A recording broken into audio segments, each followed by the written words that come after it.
Fala pessoal, tudo bem? Quem tá falando aqui é o Lucas. Eu sei que eu tenho sumido um pouco aqui nas redes sociais, não tenho postado um vídeo, mas no vídeo de hoje a gente vai falar de como foi toda a gravação, a edição e os bastidores do trailer que eu fiz do Super Choque. Acho que tá na hora de eu contar de como foi todo esse processo.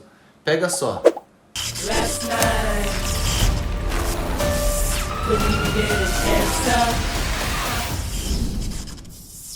tudo começou com uma conversa com o amigo Felipe. O Felipe e eu tava conversando sobre a gente fazer um conteúdo diferente, talvez mais relacionado a grandes produções de filme. Por exemplo, filmes de super-herói. E a gente começou a fazer uma lista.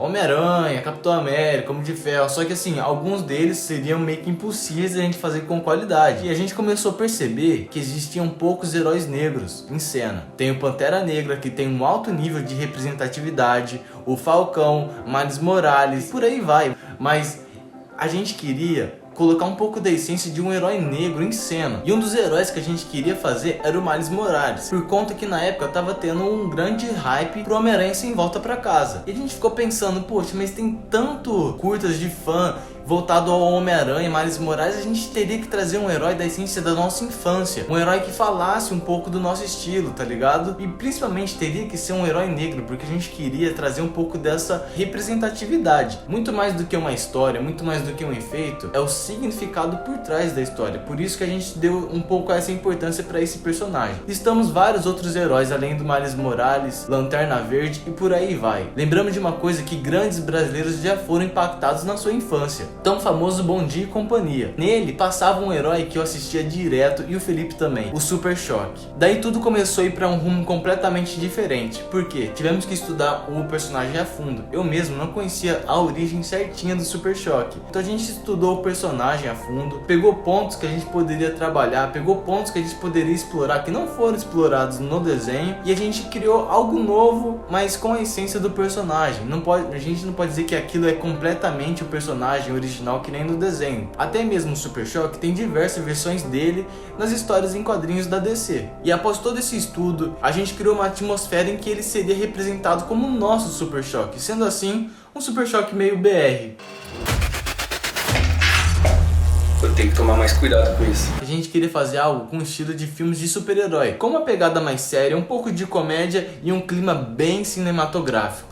E vale ressaltar que quando eu falo da atmosfera, do estilo do personagem, por exemplo, ele não fazia grafite nem andava de skate. Isso foi elementos que eu e o Felipe quis colocar no nosso trailer. Então esses elementos foram tipo assim, algo a mais que a gente quisesse acrescentar um pouco no personagem, porque a gente sentiu que ele poderia ter um pouco esse ar da periferia, algo assim. A mudança na cor dos efeitos foi também uma questão que gerou uma certa dificuldade. Por exemplo, muitas vezes o raio do Super Choque é da cor meio roxo, meio azul, algo assim, e a gente quis mudar pro amarelo. Por que o amarelo? Como esse personagem se passa entre o ensino médio indo pra faculdade, querendo buscar um emprego, ele já tá mais maduro. A gente quis mostrar que essa mudança dele de uma criança para um adolescente indo pra fase adulta mudou também os seus poderes. Então ele tá um poder mais forte, mais amarelado. Por relação à questão criativa, o amarelo ficava muito mais bonito nas cenas noturnas, que fazia um contraste com o azul da noite, algo assim. Aí você me pergunta, e o processo de gravação? Os efeitos? Os cenários? Foi difícil fazer? E como todo brasileiro improvisa, eu também improvisei. Eu participei, o Felipe participou, a minha mãe participou, a Laura, a Joyce e outros amigos meus participaram, fazendo até algumas pequenas pontas. Ficamos uns 3 meses gravando basicamente, porque na maior parte da cena era eu e o Felipe gravando a gente mesmo. Então ou ele me gravava e eu gravava ele, a gente montava um fundo na sala da minha própria casa e depois eu passava dia e noite entre trabalho, estudo e faculdade, editando e fazendo todas as montagens. Só que a gente percebeu que em relação à gravação, se fosse tudo muito efeito, talvez não prenderia a atenção de todas as pessoas por relação à qualidade. Porque, por exemplo, se você faz um vídeo de 3 minutos e o vídeo inteiro de 3 minutos é só efeito e você não consegue manter essa qualidade do começo ao fim, isso começa a ter um certo desconforto. Então a gente optou algumas cenas gravadas reais em alguns locais, como o centro da minha cidade, como um beco do meu bairro, depois fazer toda uma composição em cima disso, acrescentando chuva, raios, efeitos, e algumas cenas completamente com efeitos, como vocês podem ver. Porém, depois de toda essa mão na massa, mais editando do que gravando, porque as gravações eram uma ou outra, até por conta que o Felipe trabalha, então ele tinha só um dia de folga e a gente tinha que pegar aquele dia e gravar o máximo que a gente pudesse. E a gente gravou, depois comecei a editar. Só que aí começou a ter um problema, a falta de planejamento.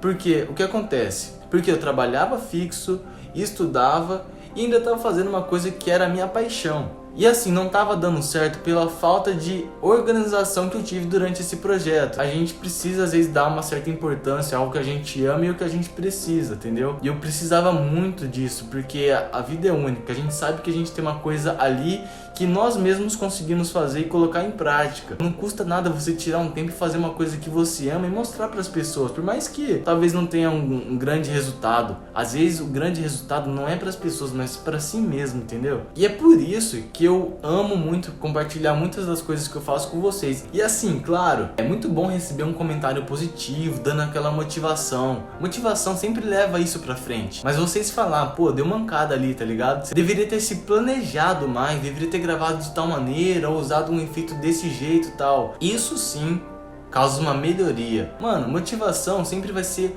a melhor coisa pra você levar algo, mas pra você melhorar algo é só com crítica, tá ligado? E o que vocês tiverem de oferecer, seja uma crítica, seja um elogio, seja uma sugestão de vídeo, compartilhe comigo, compartilhe com seu amigo esse vídeo, porque muitas vezes grandes vídeos foram compartilhados comigo, eu aprendi demais. Eu sei que eu não tenho muito ainda a oferecer aqui, eu tenho muito ainda a aprender, na verdade, né? Sempre a gente tá aprendendo uma coisa nova. Então se vocês estiverem encaminhando esse vídeo pra alguém, ou compartilhando, ou marcando alguém nos comentários, não irá ajudar somente a mim, mas talvez essa pessoa também. Enfim, muito obrigado e tem novidade por aí. Falou!